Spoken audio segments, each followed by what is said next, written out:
Дали те интересира што стои позади добар сајт, што е SEO стратегија, како се гради топ тим, кои се клучните карактеристики да изградиш фантастичен тим, што е тоа што прави да имаш финансиска слобода, но што е и тоа клучно што може да направи временска слобода, како се гради топ тим, како се гради организацијска структура, како се гради успешна приказна од еден регион на цел регион, како до топ клиенти од цел свет. Денеска разговараме со фантастичен соговорник. Добар ден, Милан, и добре дојде на денешната подкаст епизода. Благодарам, Александар, и драго ми што сум овде. Јас сум Милан Савов од Струмица, сопруг и татко на две мали дечиња, собственик на SmartClick, компанија која што им помага на бизнисите да ја зголемат продажбата преку Google, преку онлайн посети. Накратко тоа е тоа, постоиме од 2018, моментално тим од 12 луѓе во два сектори, едниот сектор за Search Engine оптимизација, другиот за развој на веб страници. Јас и ти веќе соработуваме колку тамо 2,5, скоро веќе 3 3 години и малте не го познавам вашиот бизнис, но морам да бидам искрен, на самиот почеток ми беа секој втор термин нејасен, па морам да изучувам, да истражувам како би биле рамноправни во комуникација. За обичните луѓе предприемачи кои што ја гледаат оваа епизода, што значи тоа Search Engine, зошто веб-сајт, што е разликата во добар, просечен, лош веб-сајт? Така, значи, веб-сајтот е на еден начин продавница на вашите производи на интернет. Ако немаш веб-сајт, на еден начин онлайн како и да не постоиш. Сега, што е разликата меѓу добар и лош сајт е многу релативно. На почеток обично бизнисите се обидуваат на некој начин колку да се каже дека имаат веб-сајт, па без некоја стратегија го прават, без да размислуваат кои им се купувачи, како треба да го организираат. А од друга страна пак Search Engine оптимизација е тоа да кога самиот веб-сајт ќе го изградиш, да успееш да го позиционираш на тие топ резултати, бидејќи веќе сите пребаруваме во текот на денот нешто, посебно кога купуваме, па кога некој од твоите купувачи пребарува за услуга, пример Mastermind сервис или бизнис консултант, кога ти би се појавил на првите места, сигурно би добил многу голема шанса да бидеш избран од тој што пребарува, барем да закаже собствено, како не и да стане клиент на крајот. Така да со Search Engine самото постоење на веб-сајтот смислата станува поголема. И од ваше искуство знам дека соработувате, имате страшно добри резултати и денес и испорачано во минатото. Кај вас задржувањето на клиентите нели на година, па ако не и повеќе. Па ме интересира што е тоа што луѓето несвесно ги прават најчесто конкретно поврзано со веб-сајт. Ако веб-сајт е наша втора или трета продавница, несвесно мислиш на грешки или на технички грешки кои што ги прават во смисла на еден веб-сајт. Во смисла дали имаат јасна целна група, дали имаат јасно копи кое што следи да биде Да, значи најчесто сме се соочувале со бизниси кои што дури 2-3 пати имаат инвестирано веб-сајт, правени веб-сајтови, но никогаш не размислиле за кого уствари го прават тој веб-сајт. Ќе го направат структура без да размислат почетна страна, сервиси за нас, контакт страна кои што се основни, но дури и таму не ја доловуваат пораката со која што тие им помагат на нивните клиенти. Кога ќе дојдат на веб-сајтот да сватат што уствари треба да добијат од бизнисот кој што го посетиле. Тоа е нешто што се случува често се случува. Тука ние се обидуваме, пример, ако ти сакаш да го позиционираш веб-сајт на први резултати на Google, а пред тоа тие не ја сработиле домашната, да ја подготват нивната порака за кого постојат, која е таа целна група, дури да донесеш посетители може да бидат грешни. Така да сета таа подготовка е многу важна за општо за сите бизниси да функционираат многу подобро онлайн. Тоа е нешто што често се случува.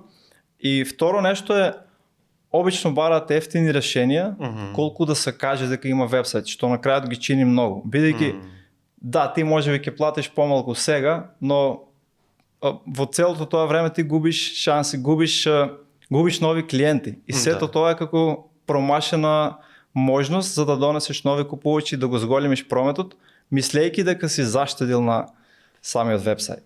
Значи, ајде, може ли да се послужиме со неколку примери, да кажам, чисто за да им Да. биде појасно на луѓето? Оти малтене секој веќе втори има вебсайт, нели? Има такви луѓе, барем јас сум исто така во комуникација, кој што вика имам, ама по самиот израз на лицето гледаш дека Колку не е да нема. задоволен, нели? Има и такви кои што има доволен број на посети, а слаба конверзија, Да. што повторно влијае на самодовербата, нели? И може да бараме проблем кај што не постои. Дали производов или услугата не ми е конкурентен, дали може би не ни е соодветен, ценовна политика или не знам што, а може би само едноставно е промашена публиката затоа што е текстот разводнет Да, или да. не знам што. Кога би се послужиле со примери, ајде додека сега зборував, прв пример што ми дојде на ум, тоа е вашиот задоволен клиент кој што го имавте од Англија, случај фантастичен, нели, со возилата за изнајмување, Да, ако да. се сеќаваш. Може ли чисто да го поминеме за да им објасниме што значи добар вебсайт, што значи SEO услуга, што значи добар задоволен клиент и како тоа директно влијае на бизнисот? Да, значи, кога прв пат почнавме со нив, тие воопшто немаа ништо. Баш се договаравме за и тие беа на почеток на бизнис, ние бевме веќе некоја година, но пак ќе кажем дека беше на почеток покрај периодот на транзиција кој што и јас лично го имав додека работев како фриланс, па да сватам што е мојата улога. Так. Значи баш таму почнавме со дефинирање на пораката кон кого ќе комуницираат. И се издвојува неколку групи како луѓе кои што се executives, па им треба луксузни возила, бидејќи тие времето го користат дури Так. во возилото за да направат некој состанок, да било што друго да се заврши тоа врска. Значи не им е окей да изнајмат кола и сега правиш разлики што би значило за нив ако ги вози шофер во удобно возило или ако изнајмат сами кола Така. да возат. Так. Така да прво моравме да ја дотераме цела таа комуникација на самиот вебсайт, да структурно да го организираме, самото мени, кои се тие главни услуги што ги даваат, па кои се возилата кои што ги користат, па нивни предности во однос на другите конкуренции или во однос на други рентакар компании. Така да ова беше некое почетно патување на нив со нас, па дури потоа започнува дизајн, започнува изработка на самиот вебсайт и веќе од кога се е воспоставено размислиш како сега да донесеш посети и да направиш да ги конвертираат во нивни муштери. Така. Беше прилично долг процес, но вредеше бидејќи потоа година за година им помагаше да растат преку 30% Да. во промет. Само од тоа. Плюс препораки, плюс бидејќи покрај директните конверзии од самиот вебсайт, градиш и свесност за брендот. Не сите ќе купат сега, но кога ќе видат дека ти редовно објавуваш некои интересни содржини, ги едуцираш луѓето зошто вакво возило или зошто некоја посебна тура, значи се доедуцираат за да изградат свесноста за тебе кога следен пат ќе им треба да те побараат како експерт. Така. И се сеќавам дека баш реагирал клиентот, дај да намалиме со работа, оти не можеме да постигнеме, ги ангажиравме сите возила, сите тури букирани. Да, имаше еден период пред година и пол, беше баш тоа. Така. Но SEO не можеш да го сопреш. Не можеш да го сопреш машинерија кој ќе Штом почне. почне да рангира веќе баш тука се случува тој квантен скок со можеби ќе потрае време додека да проработи алгоритмот, да почнеш да се позиционираш, но кога ќе почне веќе на еден начин не можеш да го сопреш. Што е многу различно од кога би правил платени кампањи, платен маркетинг. Видејќи тоа е кампањски, Да. дури плаќаш, имаш клиенти, имаш посети, конвертираш, но во моментот кога застануваш, се е на нула. Да. Тоа е разликата со SEO, бидејќи градиш нешто што трае. Така. Морам да бидам искрен. На почетокот кога почнавме да соработуваме, тражев аналогија некој си пример, близок до мене познат, и не сум ти го соопштил, па еве сега ќе ти го кажам како јас го сватив вашиот бизнис. Се замислувам некоја домаќинка која што прави торти дома, има дуќан или не знам продавничка некоја, нели, и сега сака да зголеми број на клиенти, нели? А од друга страна има ограничен простор за производство, односно капацитет. И се викам сега, ако она дава реклами на Инстаграм еден период, додека трае рекламиве, они ќе има работа, но мора во некој период да ги допре рекламите, за да ги сработи, нели, да испорача тортите. Шо ми ја сопре рекламата, повторно влегува во нов режим, а знаеме дека секој почеток е тежок, и се викам, значи ова е разликата помеѓу платен и реклами и SEO каде што ти нон-стоп мораш да вложуваш напор од почеток и се останато. И сега јас ја анализирам само некоја млада мајка стои дома и на пример има роден ден за ќерката, нели, и пребарува роденденска торта за 9 годишно. И ако има на SEO, да кажеме, нели, добро рангирана страничка која што има топ наслови со добра структура, нели, и ги користи тие зборови и пребарува мајката, точно ласерски пронаоѓа таква торта за девојче, за 9 годишна возраст или за момчиња со ликови фактички, и тоа е начинот на кој што можеме да се издвоиме. Дали грешам или добро сум разбрал? Баш тоа е целта на се вика меседжинг, на пренесување на пораката, кога јасно ќе знаеш за кого постоиш. Ако го промашиш тој дел, ќе ти доаѓаат клиенти кои што можеби и не се за тебе и нема да купат. Да. И колку твоето искуство сега кога би го поврзале овој круг, колку мислиш дека луѓето имаат добар вебсайт во оваа смисла, не зборам визуелно, нели, платена фотографија, добар текст или не знам што, туку колку стратешки е опфатено добар вебсайт, добро SEO и буквално да биде претворена во машинерија за правење пари? Многу зависи од самите бизниси. Значи има бизниси со кои што сега соработуваме повеќе, тие се SaaS софтверски компании, софтвери како услуги. Тие веќе имаат едуциран тим од директор на маркетинг. Кај нив веќе нивото на подготовка пред да почнат све е многу поголема, бидејќи се во технологија, се свесни. Додека кај поширокиот тип на бизниси кои што и немаат толку блиска поврзаност со развој, со IT, се занемарува овој дел. Што, како да кажем, ако е за локален бизнис, можеби пак ќе имаш и резултати и ќе ти врши некаква работа, но веќе ако размислуваш на нешто повеќе, да скалираш, во тој момент дефинитивно можеш да се подготвиш. Ако би требало процентуално да кажем, сигурно повеќето не се добро подготвени за нешто повеќе. И добро, тогаш како вие, која е вашата стратегија? Како вие, еве доаѓам јас кај вас, да кажам и кои се чекорите кои што вие ги применувате? Значи најпрво имаме состанок со целиот тим, каде што имаме подготвено бриф. Мораме да дознаеме прво за тебе, која ти е сегашна ситуација, што си правел, дали имаш соработувано со други агенции, која ти била некоја поголема цел и компаниска и маркетинг, а потоа дискутираме околу наредни цели. Зошто, што очекуваш од нас, што сакаш за 12 месеци, дали ние сме вистински за тебе, и тоа е важно, можеби и не сме во овој момент. Така да откако ги идентификуваме сегашна твоја состојба и идна состојба, ние правиме како еден roadmap, како патека, како да стигнеме таму и почнуваме со извршување на истата. Сега тука се вклучуваат повеќе тимови, бидејќи се важни повеќе експертизи во целиот овој процес. И ја презиваме целата одговорност да се тоа го водиме за на крај да ги постигнеме резултатите. Бидејќи без резултати џабе и новиот вебсайт, џабе и посети. На крајот и како знам јас како клиент, еве да кажеме, нели, сме се договориле, сме направиле состанок, гледаме дека сме добар фит. Како јас знам како клиент дека вие ја работите работата која што ќе ме донесе, а треба да поминат месец, 2, 3, 5, а нема резултати. И ова не ти го поставувам прашање случајно, ти кога работев јас консалтинг, обично знам дека првите месец-два додека правиме анализа, скоро ништо не се случува, нели? А сепак треба клиентот да има доверба, во смисла платив пари, а нема ништо. Се губи довербата. Како вие го премостувате овој јас? Истото нешто го поминавме и ние, бидејќи и ние на еден начин станувавме невидливи во период на анализи и добивме многу добар фидбек од клиент, дека јас ви платив, а вас вес нема. И мене тоа ме задоволи многу. И состанок со тимот, што може да направиме ние, за да клиентот се почувствува дека е во сигурни раце, дека има мир и дека нешто се работи. Така да од тој момент и многу благодарност до самиот клиент што беше многу искрен, бидејќи тоа многу ни помогна за да го задржиме, да ја задржиме должината на договорите кај други клиенти потоа.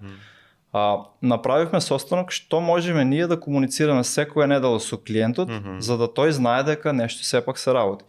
И сега имаме на неделно ниво со некои клиенти на двонеделно, им праќаме извештај што се е сработено во претходниот период, кои се планови за нареден период и на состанокот се дискутират конкретно задачи. И плюс на крај на месец имаме како прашалник пак, дали сте задоволни од нас на скала од 1 до 10, што може да подобриме, дали репорти, дали комуникација, дали превземање на иницијатива. Значи, секогаш барам простор што ние може да подобриме за клиентот да се почувствува дека нешто се случува и дека тоа што го договараме се испорачува. А друго нешто е, откако завршуваат тие анализи, седнуваме заедно и веќе ние имаме многу јасната слика, како крвна слика за нивниот бизнис и за нивните моментални резултати.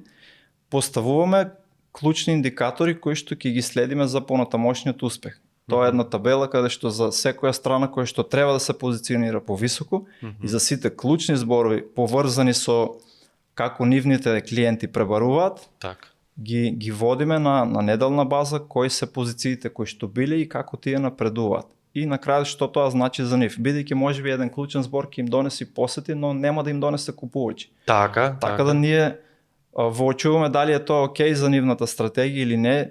И ако гледаме напредок во посети, на крајот ако нема купувачи, може да го изфрлиме од стратегија, да се ориентираме на нешто што со помалку посети донело повеќе кликови и купување, конвертирање.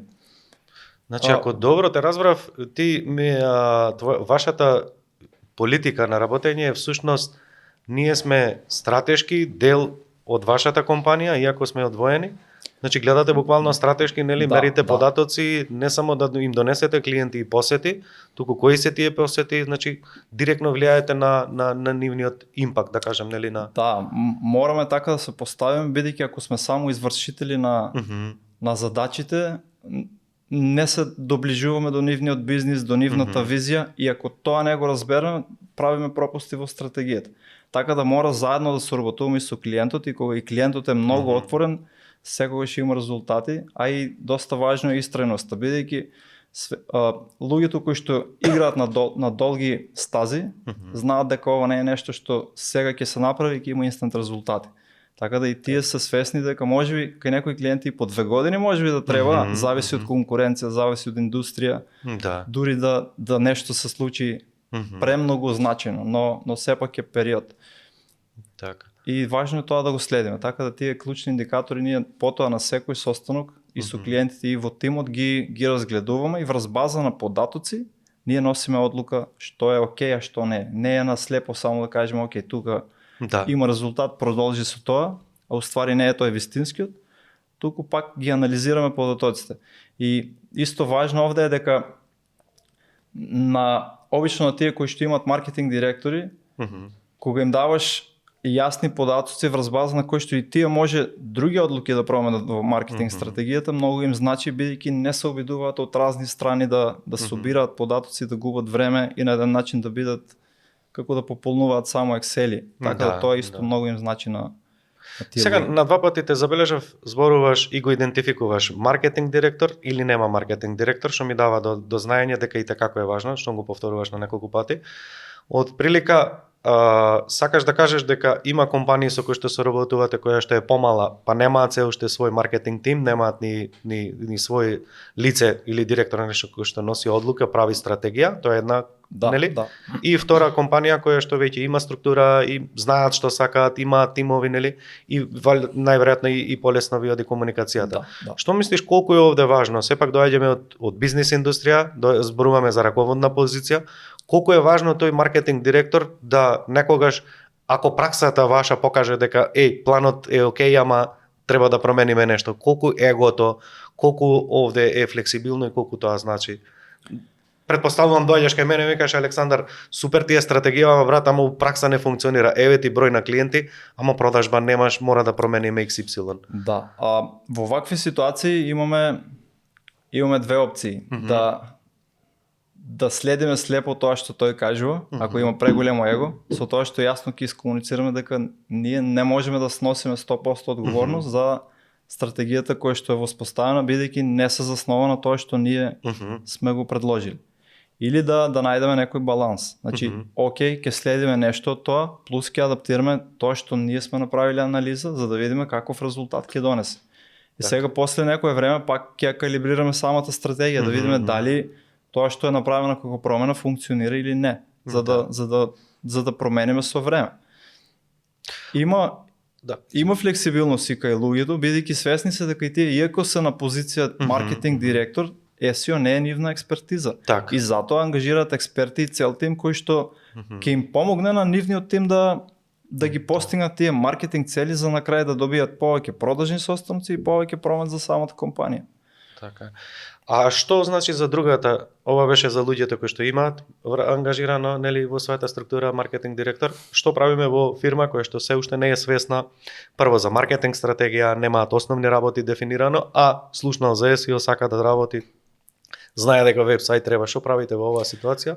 Превземате консултантска услуга во смисла нивна едукација? Во оваа ситуација превземаме уште поголем ownership, уште поголема одговорност за целиот процес. Значи, ние ги водиме нив, но пак со јасност дека ова е стратешки потек, не е нешто што треба да се очекува како соплатени од маркетинг. Така да ние ги водиме низ процесот, ние буквално поставуваме се што треба и само комуницираме со CEO дали се движиме кон целта или треба нешто да се промени. Да. Пак е и слично и различно, не би можел да бидејќи пак е нешто што го правиме и со маркетинг директор и кога нема, со тоа што сега одговорноста е многу поголема и се многу позависни од овој канал за генерирање на нови клиенти. Така. И она што ми се наметнува едно прашање, што мислиш и што вели твоето искуство? Често пати сум разговарал со луѓе и сме дебатирале прашањето кое што гласи е следно: дали сметаш дека поздрав и побрз начин, кога ќе кажам брз е релативно, но во смисла да не правиме грешки и губиме пари, нели, во таа смисла, што ти мислиш дека функционира подобро? Да јас самиот градам свој маркетинг тим, каде што ќе треба да имам маркетинг директор, па да направи стратегија, па некој да ја екзекутира таа, па да направиме добар вебсайт, па тој технички да биде одржан, па да ги заштитиме сите варијанти во смисла на злоупотреба и манипулација. Од друга страна да имаш експерт за контент стратегија, од друга страна да имаш за техничка стратегија и ти треба да направиш еден тим од, не знам, 10-20 луѓе експерти. Тој тим, за да го платиш тебе на месечно ниво, ти треба најмалку 20-30 илјади евра само да го одржиш како фиксни трошоци, со надеж дали воопшто оваа стратегија ќе профункционира или не. Оти нити јас сум експерт SEO, па нити можам да сугерирам, значи патем цела структура би учела додека се изгради таа, а времето и парите си прават своето. Од друга страна велиме дека да, SEO е скап спорт, затоа што нели имаш, не знам, 6 месеци, 7 месеци кај што плаќаш, нели, на месечно ниво се надеваш дека ќе имаш резултати. Од ваша страна стигаат извештаи, гледаш дека напредува, но и таа страна повторно е несигурна. Што ти несигурна во смисла очекувања резултати, а човечката нетрпеливост е, нели, природа. Што по тебе мислиш дека е попаметно? Да човек гради свој тим или да експертиза да користи на туѓа компанија? Да, не би сакал да бидам субјективен во однос на дали едното или другото е поправилно, бидејќи има бизниси кои што тоа и го постигнали со внатрешни тимови си функционираат супер. Мислам дека треба да се процени во која фаза на бизнисот си сега и колку можеш да си дозволиш да грешиш. Ако си, пример, наши идеални клиенти се компании кои што немаат таков тим внатрешно. И сега ако почнат да го градат, значи прво им треба некој што ќе ја поставува стратегија. Како стратегист им требаат пишувачи, им требаат некој што ќе прави извори, што ќе бара извори за на надворешни медиуми да се рекламираат. Некој што ќе ја прави техничката анализа, некој што ќе ја имплементира техничката анализа, значи се меѓу 5 и 6 луѓе. За сите тие да ги регрутираш, ти треба да составиш 5 позиции. Да знаеш што точно на секој ќе биде улогата, какви одговорности има, какви метрики ќе следи за секој. Плюс треба да имаш протоколи за се тоа што го правиш да биде квалитетно, како се пишува еден текст, како се оптимизира еден текст. Кои ќе се метриките, значи главни метрики на целиот тим. И тоа е долг процес. И сега што се случува, например, може некој од тимот да ти напушти. И сега ти пак влеваш во истиот циклус. Значи тоа е нешто што помали компании кои што се во порана фаза не можат да си го дозволат ризикот да се коцкаат на таа карта. И затоа за нив е подобро да соработуваат со експерти, да пробат дали ова е за нив или не и да потоа како што ќе расти и нивниот тим, можеби чекор по чекор да си вработуваат позиција, например да го заменат SEO стратегист кај нив, поддршката друга од агенција, но веќе имаат нешто издокументирано, нешто преземено од нас, така да ние сме тоа отворени, буквално се што правиме го споделуваме явно. Така. А додека има некои компании кои што се веќе над 100 луѓе и кај нив е нормално да некои од тие позиции си ги имаат внатрешно во компанијата. Тука предноста е што луѓето се цело време со тебе поблиску се до твојата визија. Че има и предности и недостатоци, така да за порани компании во порана возраст можеби е по-добро да ангажираат експерти. И аз лично било зашто моја филозофија е плати за да добиеш брзин. Да. Така да и аз го правам тоа за мене и сметам дека е правилно и на некој начин ми ги убрзува работите кои што наместо сам да ги учам сите, си ангажирам експерт, ми помага да го скратам тоа време. Така. И тоа се обидам И од друга страна ти ако си отворил нов проблем, кој што се вика есија да го развиваш како тим, толку лесно ќе те дефокусира од основната дејност. Исто многу често кога компаниите имаат внатрешни тимови, пример се случува технички тим да ја креирал првата верзија на вебсайт и сега маркетинг тимот има барање до него за некаква промена, а техничкиот тим од друга страна работи на продуктот, на развој на продуктот. И барањата за вебсайт секојаш ги става на последен приоритет. Тоа се случува и кај нас интерно за наш вебсайт. Значи ние самите на себе секој се ставаме на последно место. Код грнчара нема грне. Да. И затоа обично и тие маркетинг директори преферираат да соработуваат со надворешни соработници, бидејќи ние стоиме вие сте врзани за тоа, зад активности, зад резултати и мораме да испорачиме. Ако не ќе се раскине соработката, додека со внатрешните тимови не е баш толку едноставно. Така. И сега би се навратил само на почетоците на нашата соработка. И ако се сеќавам во периодот когаш, нели кога веќе 2-3 години колку има од тогаш, се сеќавам дека на почетокот кога нели се запознавме и почнавме да соработуваме, чисто се навраќам назад за да видат која цврстина има позади вас и вашиот развој, дека тоа се што го збориш дека е прво искуствено и решавани своји проблеми, па не сакате да им се дозволи ниту на клиентите. Кај ваш задржувањето на вработените и задржувањето на клиентите некако имаше една слична граница која што се викаше некаде околу 3 месеци беше задржување, 3 до 6. Да, што се случи, што променивте, што свативте, што влијаеше директно и на вработените и на клиентите? Не знам дали добро го разбирам прашањето, за што се случи, што по-конкретно. Што воочувте кај вашите клиенти, што задршката трае само, да речеме, 3 до 6 месеци и подоцна го разрешивте како понатаму? Како главно нешто мислам дека е комуникацијата. Значи баш тоа што претходно го спомнав, ние сами си поставивме прашање што можеме ние да направиме за нашите клиенти да се чувствуваат сигурни додека се со нас, а се уште нема резултати, бидејќи време на анализа, на имплементација не ни може да очекуваш. Слично нешто беше и со луѓето, значи на почетоците и од неискуство сме ќе ти даде некој препорака за некој човек, ќе почне кај тебе, ќе се задржи некој време и не ти е јасно, ќе ти каже јас си одам, не знаеш ни што се случило ни како, се навраќам и сваќам дека ние не сме имале јасни очекувања од самите нив, ниту тие се знаеле што ги очекува, како им е нивната патека, како ќе се развиваат.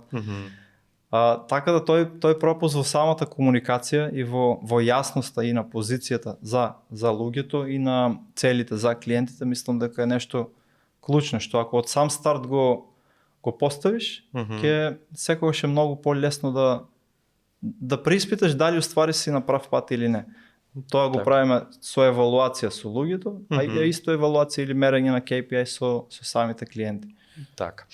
И што мислиш дека влијаеше највеќе на твојата промена, да кажеме, нели, од фазата, да кажеме, кога Милан завршува веќе со фриленсинг, започнува свој бизнис, полека гради тим, неизвестност, нели, клиенти има, нема, градење, нели, добиваш клиенти, па тимот треба да се прошири, па како расте клиентите, расте тимот, нели, едни предизвици нови. Што мислиш дека е токму една, како да кажам, као Turing point или као пресвртна точка која што ти го промени твојот начин, да кажам, на работење? Клучна точка е промена на мајндсет. Да сватиш дека, сега зборувам за лично искуство, кога си фриленс и работиш веб страни, ти си во улога на веб девелопер, на техничко лице. кога си предприемач мора да се соживееш со идентитетот дека си ти предприемач. Дека повеќе нема зошто да се мешаш на експертите кои што ти се во тимот и добро се ја вршат работата. Так. И треба да се однесуваш на многу подруг начин отколку претходно. Така да кога тоа се смени, мислам дека пак кај мене се случи промената, се почна да се менува и се околу мене. Така. Само да се навратим еден чекор назад, а тоа е оператива, тоа е контрола, тоа е работење од канцеларија, и тоа беше стариот Милан кој што сакаше да има целосна контрола, да гледа што луѓето работаат околу тимот, да биде вклучен во се. Лични верувања дека мора да си внатрешно во канцеларијата, мора да проверуваш дека ако не провериш дали ќе се испорача добро, што и не е точно на крајот, или дури да е 80% добро е пак окей за почеток, за прелаз. Најмногу е тоа, значи лични верувања дека ти правиш најдобро, тоа треба да се разграничи што побрзо, бидејќи ако си најдобар можеби си вишук и не си во компанијата, туку сега размислам како на секоја позиција да има најдобар за таа позиција. Значи не значи дека другите се лоши, но сепак за тоа што му е одговорност да биде најдобар во тоа и јас да не се мешам таму. Тука сум за консултација, за насока, но не се впуштам јас да ги извршувам тие работи, бидејќи не сум компетентен за буквално за се што треба да се сработува. И ако направиме една паралела од Милан кој што сака целосна контрола, тука е и Бранко партнерот, нели, кој што апсолутно е компетентен и во секоја смисла те надополнува, но од Милан кој што работи по цел ден, има во канцеларија, нели, прави контрола, во смисло, нели, сериозност, тоа е само кажува колку е одговорен човек, не мислам на ништо лошо далеко од тоа. До Милан од минатата година, кој што беше 2 месеци во Австралија, па 1 месец во Грција, па 1 недела во Грција, па 16 викенди, и ако ти соберам 3-4 месеци те немаше минатата година. Океј, јас и ти комунициравме преку Zoom и не пропушти ни една сесија, нели, на мастермајнд и од групните сесии, да кажам, но кога гледаме најмалку 1/3 од годината, Милан не беше во канцеларија, не можеше да ги контролира луѓето. Што се промени да мој Милан од човек кој што контролира и сака да има се дознаење, до Милан кој што едноставно верува во тимот и не мора да биде се присатен? Што се промени? Па главно нешто е промена на самиот идентитет. Како претходно што кажав, за да се случи тоа, работев на многу прашања. Кој уствари сакам да бидам јас, со кој сакам да се дружам, и многу длабенски размислував која е мојата лична улога во се тоа што го правам. Друго нешто беше да сватам дека јас не сум фирмата, дека фирмата си е фирма, луѓето сме сите заедно, и дека дури јас да не сум во канцеларија, пак треба се да биде окей, и дека баш треба што повеќе да не сум, за да можем да направам контакт, да створам некое партнерство, да разговарам со клиент, додека за сите луѓе во тимот сум таму за да им помогнам и тие да станат подобри покрај мене. Така да и работам на тоа, да се доусовршувам, за да секогаш кога тие ќе имат нешто потреба да бидам тука за да им помагам на нив да стануваат подобри.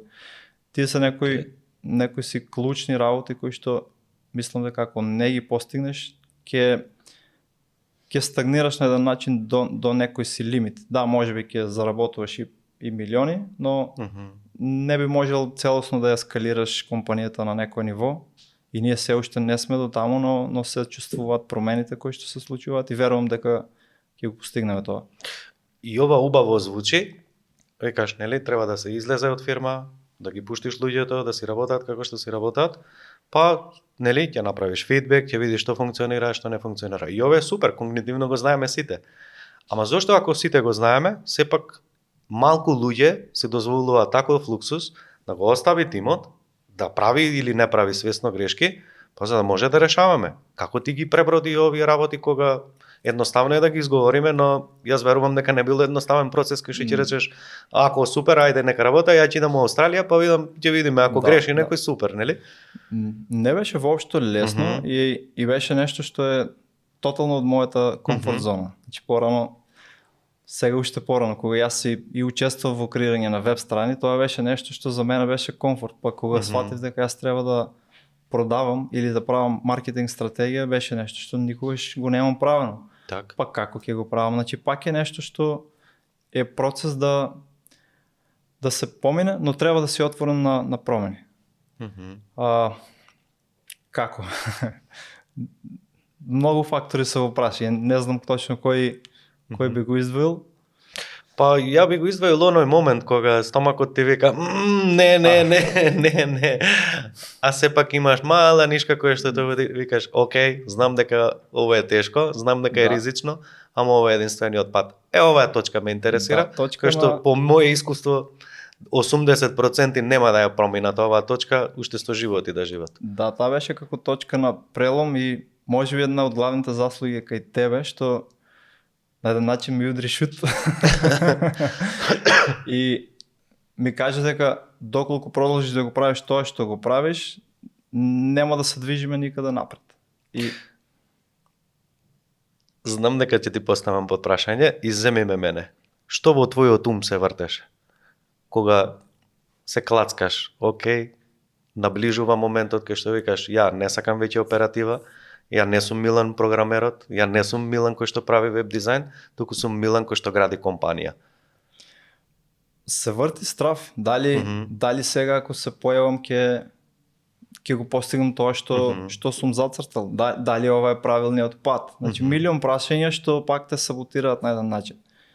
Клучно нешто овде е да ја направиш првата акција. Значи да го преземеш првиот чекор, тоа што си зацртал дека ќе го правиш, наместо да анализираш како што, направи го, види, размисли ретроспектива што е окей, што не е, втор, трет пат, четврти, веќе си out of comfort, но тоа ти станува ново нормално однесување. И како изгледаше Милан у таа фаза, ме интересира како тоа, колку Милан е присатен дома. Не зборувам само за физички, туку зборувам за психички. Кога имаш терет, нели, на раскрсница кај што носиш важни одлуки, тие одлуки тоа е фаза, не е донесов одлука па утре се промени, нели? Во тој момент никаде не си присутен на еден начин. Бидејќи кога си на работа се оптеретуваш дали е ова вистинското, кога ќе се вратиш дома, мислиш повторно на работата, па не е презлов активностите што требаше и си ставаш уште повеќе вина, грижа на совест, ти се зголемува и стрес и се. Се до моментот кога решив дека окей, ќе пробам и кога го направив тој прв чекор за да излезам од комфортна зона и да правам активности кои што не се биле воопшто нешто што сум очекувал дека треба, па почна да ми стана возбудливо и интересно. Сега веќе е возбудливо. Да, и потоа сватив дека окей. Сега кога ова се случува, го видов фидбекот, морав веќе и дури да поеќам со интензитет да сватам дали навистина е тоа, значи пак се уште се преиспитуваш бидејќи ти е рано. Така.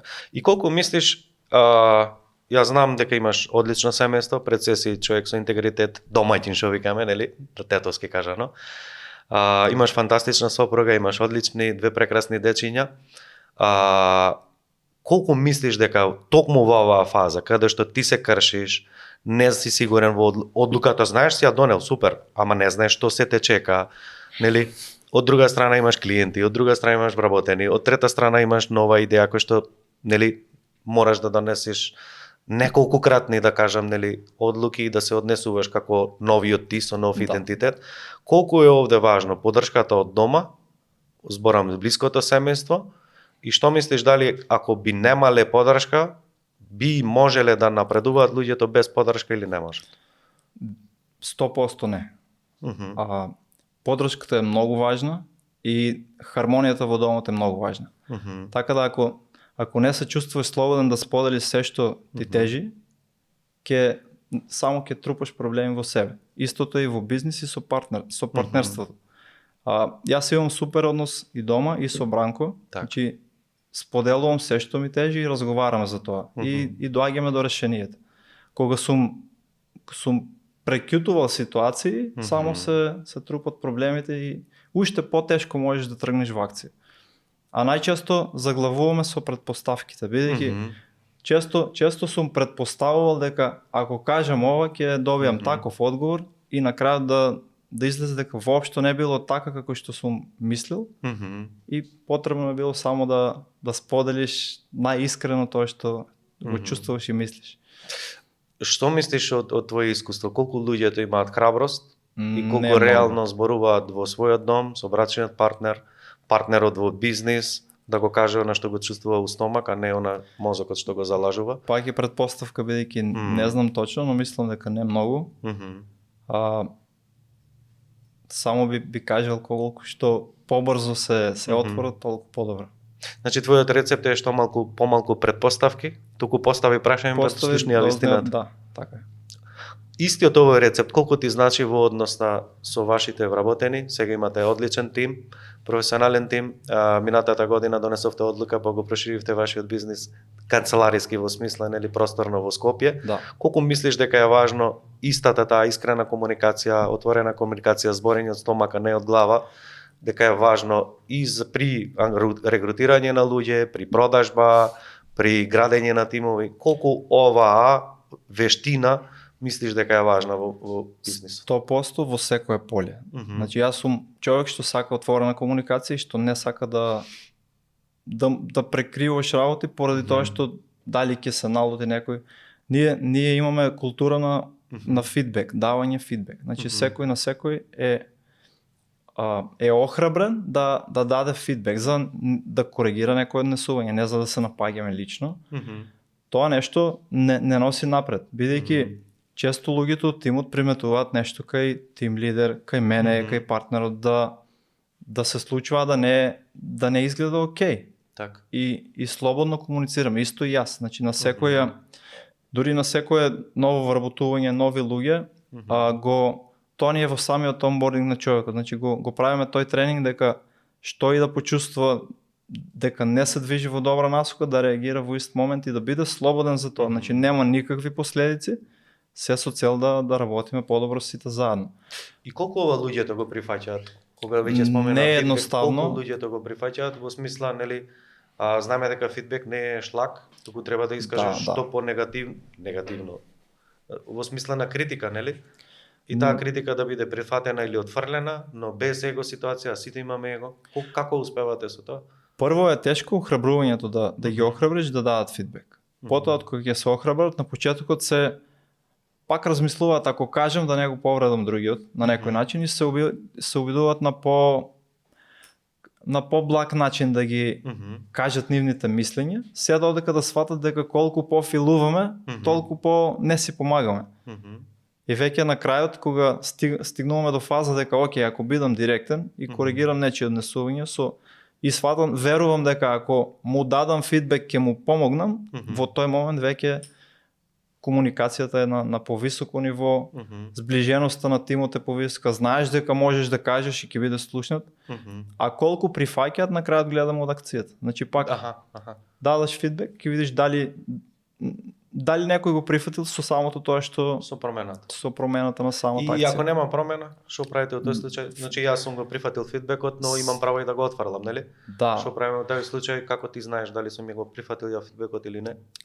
Дали си го прифатил, гледам по самите акции кои што ги правиш. Ако приметам дека повторно се повтора, давам втор фидбек и веќе после трет фидбек мислам дека нема ќе сватиме дека не сме заедно, дека не делиме исти вредности, дека немаме иста визија и на еден начин со еден отворен разговор повторно сваќаме и можеби е време да не сме повеќе заедно.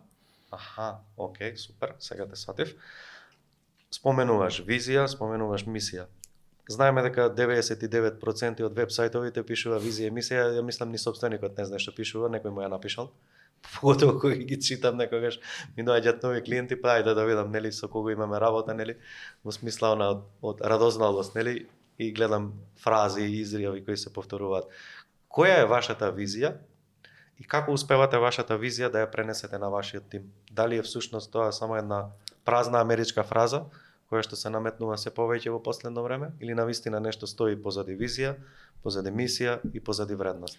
Наша визија е преку подобрување на нашите луѓе, да дадеме подобра услуга на нашите клиенти, да станеме компанија на која што може да се потпрат. И со тоа растеме и внатрешно, и клиентите, и компанијата. Така да тоа ни е како едно нешто. И гледаме се ова да го правиме во Македонија. Така да една од нашите мисии е и да ги задржиме луѓето овде, дека и овде може да се изгради и тим и да бидеш од добра околина и да растеш. И тука се надоврзуваат и вредностите. Така. Нашите 3 топ вредности се постигнување. Тоа значи дека секој што е во тимот треба да биде жеден за постигнување. И тој лично и за резултати на самите клиенти, што на крај пак се пресликува за растот и на компанијата. Второто нешто е да биде страстен кон тоа што го работи. Ако немаш страст и ентузијазам цело време да си во тек со нови технологии, да сакаш да споделиш на тимот, после време на време пак се губи поентата и на еден начин се филтрираат од кај нас. И трето нешто е учење и развој. Така да сакаме сите да се едуцираат и да се развиваме. Бидејќи ако не следиме трендови, ако не се надоградуваме, кога тогаш ќе нема да може да бидеме ни конкурентни на самиот пазар. Така. И искреност и интегритет како нешто што почесто го кажувам, тоа веќе дури и не го кажувам, бидејќи се подразбира. Да. Тоа е веќе вкорената вредност. Вкорената. Сега, знаеш, чисто додека разговараш ти, јас се потсетив на една фаза во која што бевте, тоа е Струмица, нели? Сакаш, нели, да вработите и локалци, колку ги има, колку се квалитетни, колку се отворени, колку се вклопуваат во твојата, односно во вашата компаниска вредност, нели? Па имаш период кај што викаш, нели, едни доаѓаат, други си одат и тоа е сосема нормално, нели, филтер мора да постои, така? Што мислиш дека се промени од фазата кога викаш тешко се наоѓаат луѓе, не можеме да пронајдеме, малку има, па правевте интеракции разни, нели, како би ангажирале, како би допреле едноставно или би се отвориле, нели, за потенцијални вработувања. А мојата последна информација гласи дека кај вас малтене секојдневно се пријавуваат денес нови луѓе кои што дури сакаат и да волонтираат, кои што сакаат да ја искусат климата на Smart Click, дури сакаат да работите на проекти повремено, дури и бесплатно, само за да бидат дел. Ова не ми е јасно, како може од Smart Click, кој што века не можеме да најдеме човек саглам за работа, да дојдете до фаза кај што викаш го гледам човеков, сакам да му помогнеме, дај да видиме како може. Мислам дека клучно нешто е пак ширење на таа визија која што имаш и појавување и разговор во јавност. Бидејќи само во претходната година ние посетивме 2 големи настани за SaaS бизниси, каде што се обкруживме со луѓе кои што веќе се на многу високо ниво. Јас бев спикер на настан за WordPress. Се појавивме на подкасти, тимот беше на некои настани за SEO. Значи, цела таа енергија која што ја шириш и го отворивме на начин и нашето знаење. Так. Сме слободни да споделиме и што работиме, без при тоа да очекуваш нешто за возврат. Тоа го правиме буквално секој што има потреба од нешто сме тука да помогнеме и свативме дека колку повеќе споделуваш, толку по и те ценат и тебе и мислењето и гледат како размислуваме и како компанија и како тим. И кога луѓето тоа го приметуваат, плюс и отворена комуникација. Мислам дека чувствуваат дека овде би им било окей ако бидат дел од самиот тим. Така да и има повеќе фактори, сигурно дури сме стигнали до таму, затоа и се ова пак беше нешто што не е не го ни планиравме, ниту ни беше во агенда, но некако природно се случија сите тие работи и откако се појавивме и почнавме појавно да разговараме, се почна да се случуваат овие промени. Значи, ако добро те сватив, велиш, ние бевме затворени во канцеларија, во свој свет, програмерски, аналитични типови, тука сме, работиме, работете се нашите вредности, препораки. Чекаш препораки од небо. Дојде 4 сата, ајде дома, деца, градинка, лево, десно, нели? Свој свет, супер, и не велам дека е лошо, да не се сватиме погрешно, се е тоа супер. Прашањето ми е, колку мислиш дека луѓето кои што имаат технички мајндсет, кои што имаат работнички мајндсет, кои што вика мора да се работи, мора да бидеме затворени, мора да се добро да се програмира, мора сајтот да функционира безпрекорно, мора оперативата да функционира безпрекорно, а при тоа да заборави дека претприемништвото не е само тоа, окей е, но не е доволно, дека претприемништвото подразбира и социјално дружење, дека е и нетворкинг, дека е и споделување на искуства и останато. Колку сметаш дека овој шифт или овие бавење или небавење со овие точки е клучно или не е клучно за развивање на бизнис? Сигурно дека е едно од клучните. Ќе направам сега паралела. Ние претходно имавме некои канали на кои што стигнувавме до клиенти преку интернет. И ги користавме нив за да добиеме нови клиенти. Так. И откако ќе се случи тоа, ние сме се затварали и буквално работиме. Значи без воопшто ние не размислувавме да се смешаме со јавност, тука со обкружување, со IT заедница. Туку си се подпиравме на тие канали. И тоа е окей до одредена фаза. Дури не сватиш дека од тука, ако продолжиш да го правиш ова, тешко би преминал на некое друго ниво. Значи, кога ќе сватиш дека предприемништвото не е најдобриот вебсайт и не е најдобрата SEO стратегија, сега зборувам за лицето што е предприемач, туку веќе размислуваш кој може да ја направи најдобрата стратегија, кој го прави најдобриот вебсайт, а јас да излезам да споделам тоа што го правиме, како го правиме. Мислам дека тука се случуваат промените и не сите се нели отворени за се тоа. Многу често и луѓето кријат како да е нешто научна фантастика тоа што се прави и само ние го знаеме, па ќе го криеме. А баш напротив, кога споделуваш и другата страна ќе ти каже и заедно правите нешто уште подобро како сервис. Ние на некој од настаните запознавме компанија, пак што е SEO, за SaaS бизниси и се во слична фаза како нас, ни споделја како тие стигаат до клиенти, како прават продажни стратегии, како работат на нивен маркетинг. Од друга страна, јас им споделив како тоа ние го правиме. Најдовме многу комплементарни работи и работи кои што и на едната и на другата страна им фалат и буквално се подобруваш. Ниту ќе им земам клиенти, ниту тие мене, туку само стануваме подобри кога си го споделуваме тоа што функционира кај нас. Сакаш да кажеш зборот конкуренција е супер, но може да има и друго значење, а тоа е размена на искуства. Нели, колку сме поотворени, толку имаме. И јас конкуренцијата не ја гледам на начин како ќе ми зема клиент или ќе ми зема вработа. Ако некој клиент не е стекнал доверба во мене, дали сигурно ќе бара друго решение или исто и за луѓето кои што се тука. Нема да се вечно, ќе си барат и нови прилики, но ако конкуренцијата ја гледаме на компанија која што искусила нешто, може да ми даде мене некакво знаење, а јас нему да му дадам нешто друго и заедно да чекориме напред да постигаме нешто повеќе, ќе бидеме многу подобри и баш ќе го скратиме и патот кој што ако сами го одаме ќе треба многу време. И сега ми се наметнува една мисла.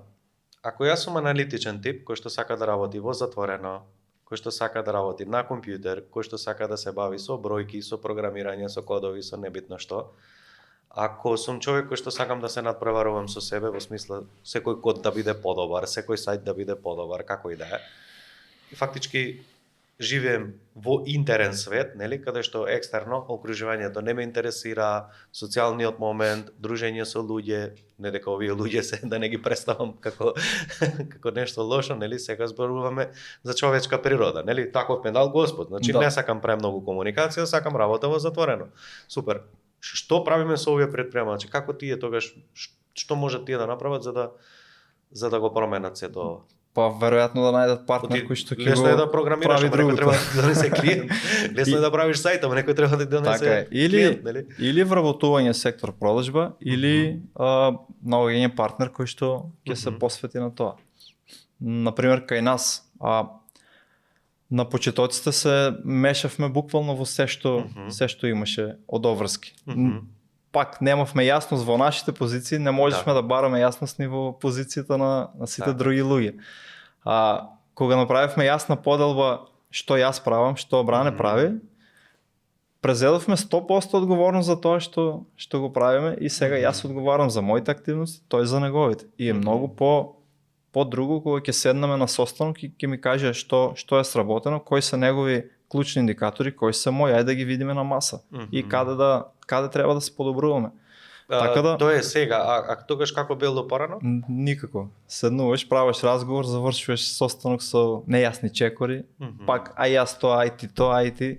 Значи, иста активност, двајцата ќе си ја разделиме на подактивности некои, што на крајот никој не одговара за крајниот резултат на И како носевте тогаш одлука, окей, ова го правиме или не го правиме?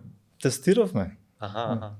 И импровизирано, ама не беше стратешки. Значи баш беше on the go. Тоа што сметаме дека можеби ќе ни донесе резултат, го преземаме, ама не од сегашна гледна точка немало логика, но толку сме знаеле во тој момент. Едниот е амбициозен кој што чекори напред, а другиот дека чекај, полека ќе сгрешиме, не е сега време, или грешам?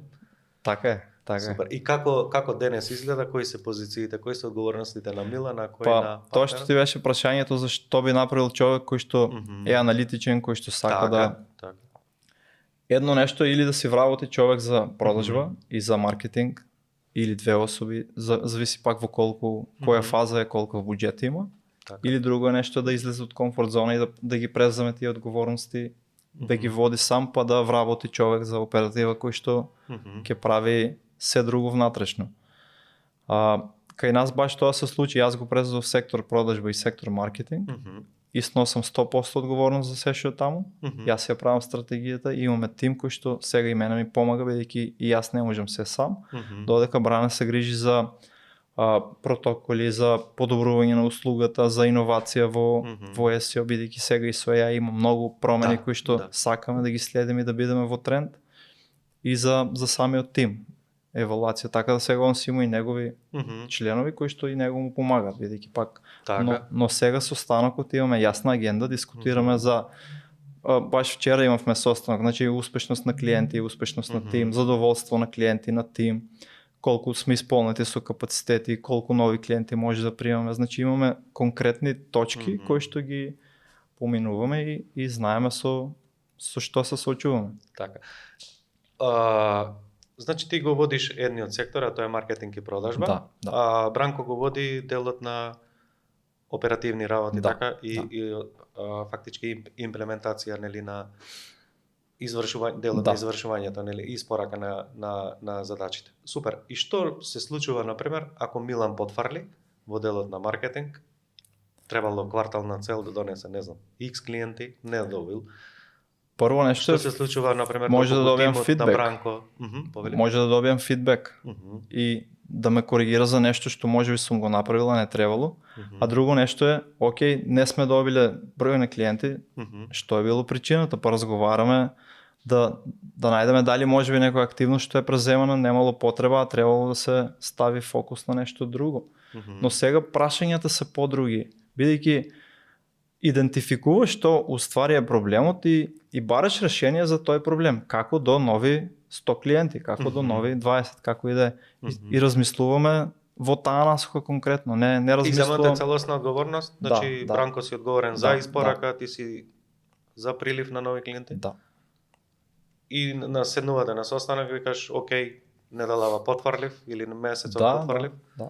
И како реагира другата страна?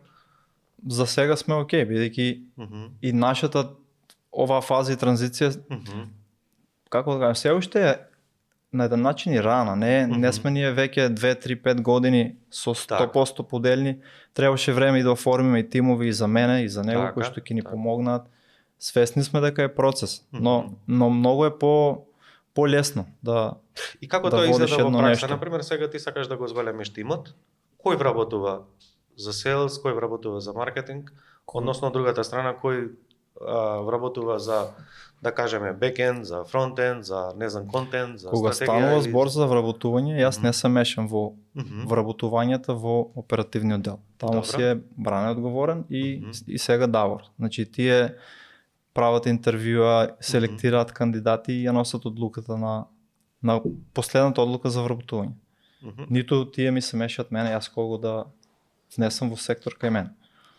И мислиш дека е тоа поздрав начин? Да. Во смисла, едниот си одговорен, еве, Давор си прима човек во неговиот тим, така? Да, бидејќи ако Утре, јас му се дали вмешам... одбрал добро или не одбро, како што треба, значи дали делат исти вредности или праксата Да. покажува. Вредностите Мислиш дека пак ги пренесувам јас заедно со визијата.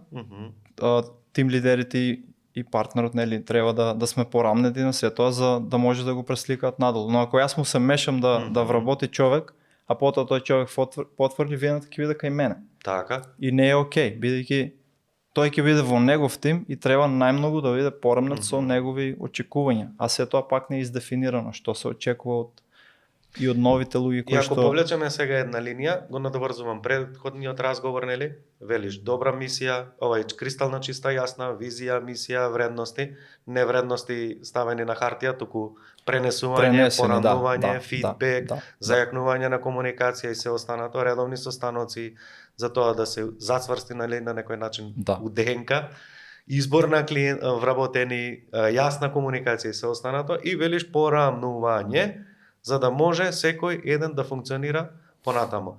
Дали е тоа значи дека Давор, нели, како еден од вашите топ вработени и сите останати кои што имаат одговорност да може да прими, да отпушти вработени како и да е, дека токму таа е нишката кога имаме визија во глава и на хартија искажана, мисија во глава на хартија искажана, вредности за кои што се бориме, а не само ги зборуваме, дека него или нив им олеснува при избор на вработени, при отпуштање, ако некој не функционира. Да, олеснува премногу и би додадал нова дека исто имаме и поставена структура на самата компанија и позиции кои што сакаме да ги имаме и во иднина. Че сега имаме моментално две позиции кои што не постојат, а вие ги знаете каде ги се движи во дефиниравме, но ги немаме луѓето за нив. Така. Сега наредно стратешки ние да ги пополниме тие, бидејќи знаеме каква вредност ќе дадат и кого ќе растератат во ситуацијата при зголем обем на сама работа. Но е многу полесно кога сега самиот тим си идентификува кој му се приоритети, а на што уствари работи. И кога ќе видиш дека не стигнува да работи на приоритети, туку завршува работи на друга позиција, веќе сваќаш дека окей, сега е време да работиш човек на таа позиција стратешки. Значи не е само инстантно ајде ќе вработиме уште еден, но пак е долгорочна стратегија. Не го правиме тоа брзо и не се случи се брзо да стигнеме до тука. Ако И што мислиш дека е поважно, например? Што би се случило во смисла ти примаш луѓе за кај сектор, кај Бранко и речам кај Давор, и утре може би се покажало дека не е добар избор. За разлика од кога самите носат одлука, самите се соочуваат со реалноста, боже мој, имаме право и да имаме различна визија, имаме право и да направиме лош избор, но зборувам кој е по тебе подобар пат. Не би можел да им дадам фидбек, ако пример направиме некоја погрешно. Не би кажал погрешно вработување, бидејќи не можеш да знаеш кој е вистинскиот додека не стапна и да можеш да филтрираш, но пак има некој што можеби многу добро знае да се продаде и ќе влезе. Но јас не би бил во состојба да дадам фидбек, бидејќи јас сум дал наредба за нешто. А кога секој би преземал тој да си вработи за ситуацијата и доколку се појави како погрешен потек, би дал фидбек и би разговарале како беше процесот на интервју, што прашавте, знаеш, да ги поминеме сите работи за да идентификуваме зошто е направен пропустот пак и да бидеме подобри на наредното интервју. Така, и јас често велам со луѓето кои што се работуваме дека зборуваат во IT дека се вртат големи суми на пари, нели, дека нели секој втор сега IT па IT не е интересно, нели, и сосема е окей. Од друга страна, зборуваме дека производните компании имаат инвестиција во машини, во алати, во опреми, во чуда. Во вашиот индустрија, да кажеме, немаме машини, алати и опрема, но пак кај вас месечните плати, бонуси и останати работи кои што ги ужива, да кажем, нели, секторот, и како се трошок, така. Што правиме кога ангажираш топ човек на врвна позиција, а едноставно гледаш дека во пракса не функционира низ процесот, нели, на она што му е работно место, што му е работна позиција. Што правиме во тој случај? Како реагирате вие? Ни се случи и тоа. Поминавме низ таков чекор, имавме инвестиција во квалитетни луѓе.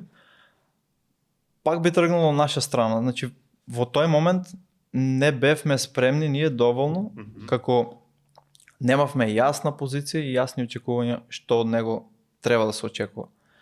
И, пример, јас очекував дека еден тим лидер ќе води тим, ќе комуницира со клиенти, ќе идентификува протоколи, ќе ги документира и нели да им помага на сите, што сум направил превид дека можеби баш тој човек не е бил за тоа вистинско место.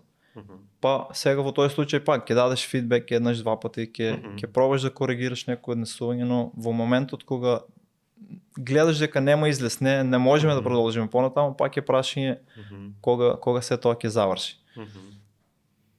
И ако би се вратил сега назад, што мислиш по тебе? Што е поважно? Сепак да се задржиме дека акцијата е клуч. Да. Па од акцијата научи фудбек, макар и да те чинело тоа плата 2-3 година или колку и да е, или да бидеме предпазливи, не знам, да изучуваме чуда и се. Акција. Пак би го направил истото. И ако беше голема сума и повеќе, имав 3-4 по-големи грешки кои што ме кошта многу, но таква лекција мислам дека немаше да научам ако не ја преземев. Бидејќи потоа за наредниот човек бех спремен. Имав јасна позиција, мисија за самата позиција, главни активности, главни улоги, одговорности, главни метрики кои што ќе следат, агенда за неделни состаноци, што ќе се репортира, како ќе се одвиваат работите. Буквално сега пристапот е многу подруг, многу појасно е за сите, и за мене, и за тимот, и полесно ги остваруваме целите. Така, и нема среда, а да не изговорите ниту ти, ниту Бранко, покрај благодарностите кои што ги искажувате, да кажете благодарен сум за тимот, следи фантастични KPI, не треба да се убедуваш, самите се мотивирани, самите даваат предлог, самите даваат фидбек. Да, самата јасност, мислам дека јасноста во позицијата, во активностите, во одговорностите дава и на луѓето им дава и самодоверба и слобода да го прават најдобро тоа што го знаат. Сега додека ги ограничуваш на еден начин и немаш јасност и очекувања што прават тие, зошто се тука, е тешко и да ги задржиш, а и да постигнеш резултати. И што правиш со луѓе кои што не се мотивирани? А се договарате еден состанок, па уште еден состанок, секој состанок нови одлуки, па после одлуките се повторуваат, реализацијата нема. Што правиме со немотивирани? И нешто од тебе што ми е научено дека не треба да мотивирам премногу, туку да барам мотивирани кои што само ќе го прават тоа најдобро што го знаат, а моје да пробам да ги направам уште подобри покрај нас и само се тоа да се следи циклично, значи да не се остава премногу време како да не сме во контакт. А тие што не се мотивирани, пак ќе кажем, брзо се филтрираат, значи еден фидбек, два фидбек, не реагираат на тоа што се комуницира, не се коригираат во однесување и сваќаш дека тоа е тоа. Од септември или јули се префрливте и во Скопје, сега имате паралелно канцеларија. Септември, така? И во Струмица имате и во Скопје. Размислувавте дали е паметно Скопје сега, следна година понатаму, но сепак донесовте одлука дека тоа ќе биде, нели, минатата година. Размислувавте за една локација, за друга локација, за една квадратура, друга квадратура и кога размислувавте дали ќе биде доволно, сега последните информации мислите дека ви е тесна таа канцеларија. Што се случува во моментот? Па следува интересен период, значи баш како што спомнав, таа компаниска структура која што ни е зацртана, на еден начин повеќе позиции ги пополнивме. И останало уште две кои што ни се клучни. И паралелно на се тоа имаме и програма за практиканти со кои што сакаме да дел од луѓето да ги изградиме кај нас самите. Така да тоа ни е стратешки потек и го правиме со некаква цел. Па здравие, ќе видиме како ќе се развиваат околностите за проширување. Кога сме кај Скопје, кога сме кај активностите кои останато, често знаеш да учествуваш по разни подкаст епизоди, да кажем гостен, нели?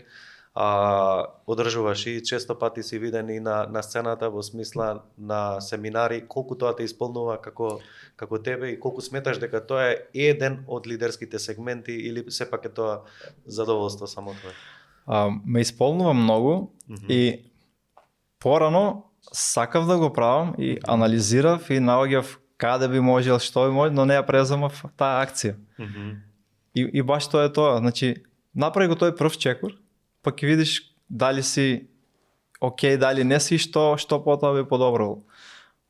Ме исполнува и тоа би го правил понатаму со задоволство и сметам дека е голем дел од лидерството, бидејќи ако првиот човек на компанијата се крие, како што сум правил и јас порано, не сум сигурен колку се тоа би можел да ја однесам и самата компанија на повисоко ниво. Морам јас да споделам и наши експертизи во јавност за сепак, пак ќе кажем, не е нешто што само ние го правиме, се прави низ цел свет. Така. Но по-друга е перцепцијата кога баш од прва рака ќе видат што уствари ние правиме во позадина и за било какво друго знаење. Така да сметам дека тоа е нешто важно за лидерството, бидејќи и остатокот од тимот се поттикнува да напредува кога гледа дека и другите луѓе во компанијата пак прават нешто. Баш сега на последниот годишен состанок што го имавме, ги поттикнуваме сите да се вклучиме во некои работилници што ги има низ Скопје најчесто, да дадеме допринос. Има за SEO работилница, има и за бизнис работилници, каде што секаде кај што може би се вклучили. Не само јас и Бране, туку баш сите тимот кој што има интерес. И значи ги следите настаните од ваша дејност, нели, како конференциите поврзано за SaaS, нели, за SEO исто така, нели, надвор од светот кај што се држуваат.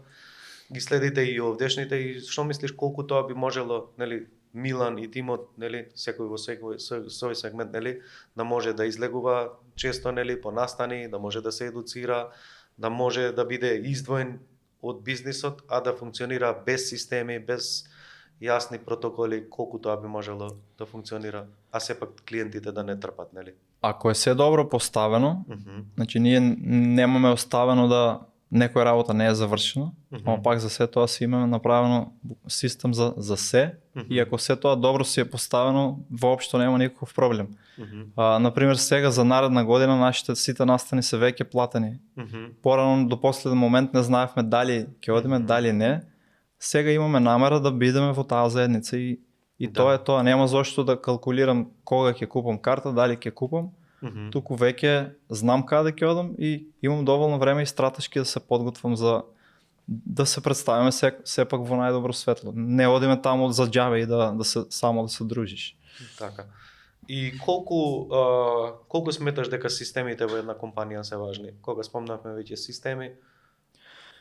Па без системи секогаш е уста на уста пренесуваш нешто, дојде нов човек, пак истото од ново и губиш премногу време за исти работи. Сега баш се тоа што го правиме е за секоја работа што сме увидели дека се повторува и ќе се повторува, имаме напишана форма, видео документација и чеклиста, што се содржи една активност. Кога доаѓа нов човек, ќе чита, го гледа видеото, поминува низ чеклиста, дали му е се јасно. Ако тука има прашање, веќе сме на располагање, нели да помогнеме. Но најчесто се толку добро објаснети што се разбираат. И пак со тек на искуство се усовршуваат сите работи.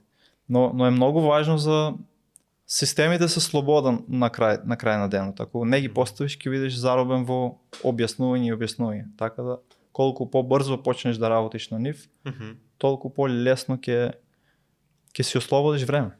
И кој ги изготвува кај вас системите, како да изгледа во пракса? Бране е одговорен за тој дел. Во пракса, значи пак првично идентификување. Најчесто на еден од годишните состанци правиме како брейнсторминг да идентификуваме кои се сите наши недостатоци што ги имаме. Или, например, пропуст во комуникација, нејасно водење состаноци и дефинираш дека ти треба некаква агенда. Или нешто пропуст во самиот сервис, или пропуст во некоја активност од сервисот, ги идентификуваме, ги поделуваме по сегменти, дали е за девелопмент, дали е за SEO, дали е во нешто за бизнис, дали е за продажба или маркетинг. Потоа приоритизираме кои се главни нешта кои што мораме веднаш да ги коригираме, а кои би можеле нареден квартал, така си го намалуваш стресот и го ставаш фокусот баш на тие клучни приоритети кои што се и накрая ги ставаме во агенда, за да работиме на самите нив.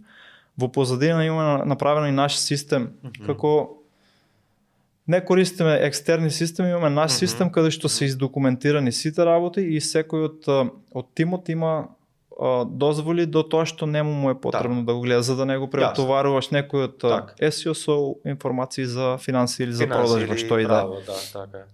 Така да и тоа ни е доволно јасно и од таму имаме систем каде што се менаџираат и управуваат сите клиенти. Буквално од самиот влез кај нас со тие почетни прашања каде што се прави бриф, каде што собираме информации, правиме анализи па оптимизација и таа стратегија, значи за се има документирано каква е активноста и чек-листа, дали позавршена активност, сите работи кои што треба да се завршат се завршени, за да може тој што прави контрол на тоа да види дали е добро завршено или не. И колку сметаш дека една компанија може да скалира без се ова до сега што го набравме, а јас ќе направам како резиме. Јасна визија, јасна мисија, вредности, фидбек, прифаќање, организацијска структура, поделба на одговорности, системи, права, надлежности, одговорности, јасна комуникација, редовни состаноци, редовна комуникација, едукација, излез надвор од компанија, не само за вас, туку секој во свој сегмент. Ако е за продажба, се знае оди Милан и тимот на Милан. Ако е за технички аспекти, иде нели Бранко или Давор или кој да е, да не ги именуваме сега, така. Колку сметаш дека без ова една компанија може да скалира, да во одреден момент рече, окей, до сега се бавевме на основни вредности, потрошивме куп време, ги поставивме темелите, сега сме подготвени за 10 клиенти на месечно, 100 клиенти годишно, без разлика имате А понуда, Б понуда, С понуда, без разлика кој каков клиент. Колку сметаш ти дека може реално да скалира здраво компанија, а без да нема асистентови собственикот, без да има тим кој што се не поднесува помеѓу себе и некаде да потфрлат, колку ти сметаш дека без ова може реално да се води бизнис? Многу тешко, мислам дека немаше шанси да стигнеме ниту до овде. Ние тек имаме пат кој што и треба да го одиме, но пак без ова порано се кршевме ако пример имаме неколку прилики за нови клиенти, а немавме јасни системи, јасно звукокапацитет и се плашиш дали да го прифатиш, па ако го прифатиш и не направиш резултати,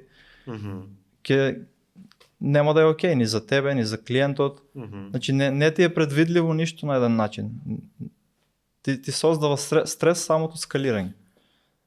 Кога си подготвен, кога се ова го имаш веќе, јас верувам дека можеме многу полесно да одиме и на наредно ниво.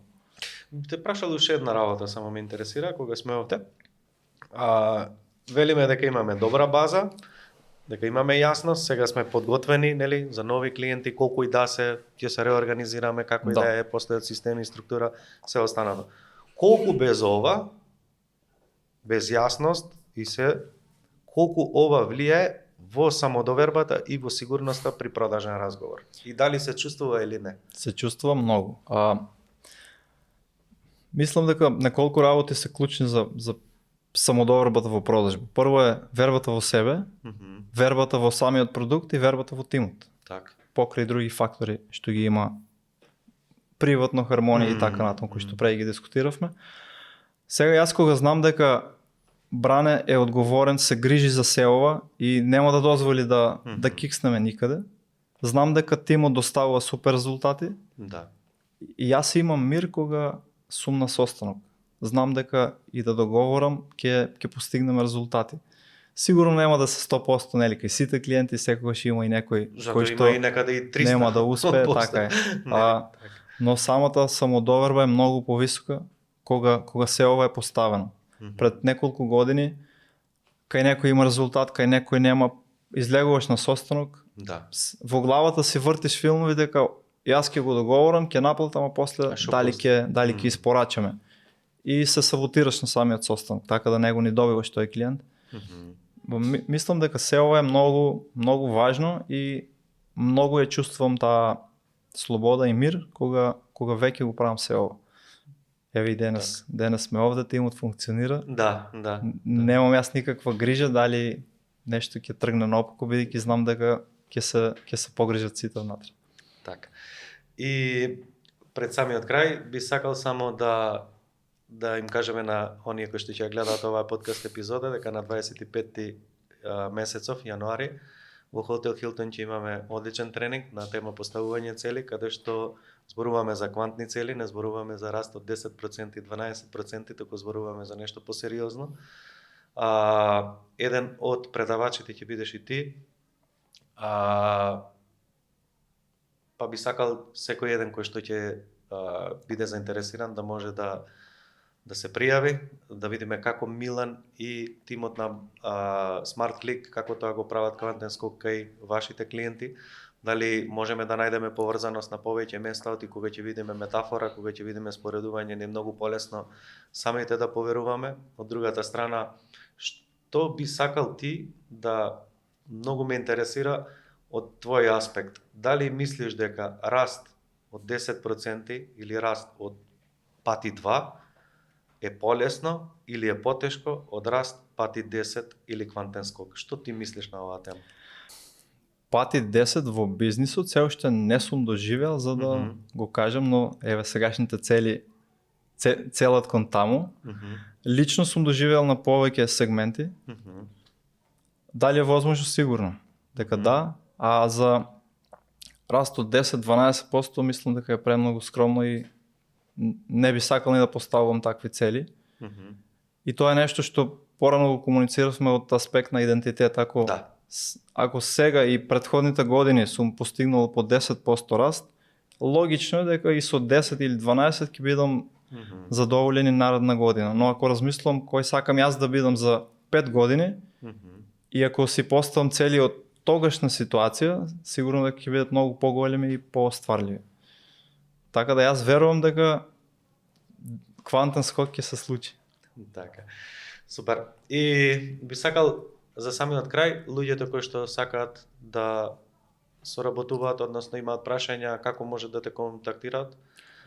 Под видеото би поставиле линк или мејл или LinkedIn ми е достапен, сум активен или на личен имејл. Исто и на самиот вебсайт може да си договорат состанок. Таму имаме форма каде што може да си закажат бесплатна консултација.